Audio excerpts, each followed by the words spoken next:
नौशाद अली आहे ऐं मां दराज़ा जो राहको आहियां। मां पंहिंजी दर्द भरी हिकिड़ी कहाणी खणी आयो आहियां। जीअं राति मूंसां ज़ुल्म थियो आहे। मां घर अची रहियो हुयुमि त 4 नामालूम माण्हू हुया जिन मूंखे अॻु ॾिनो।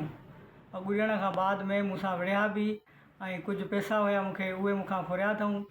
ऐं मां पोस्टूं रखियूं हुयूं। असांजो हिकिड़ो मसइलो थियो छोकिरी जो, त मां पोस्ट रखी त उन तां मूंखे चवनि त तूं पोस्टूं छो थो रखे असांजे ख़िलाफ़ु, ऐं तोखे असां हाणे मारींदासीं या इहे पोस्टूं न रखो अॻिना।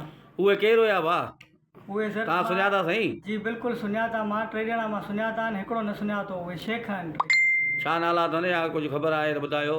हिकिड़े जो नालो आहे इमरान उर्फ़ कोडी, ॿिए जो आहे जुगू ऐं टियों आशिक़ उर्फ़ आशू।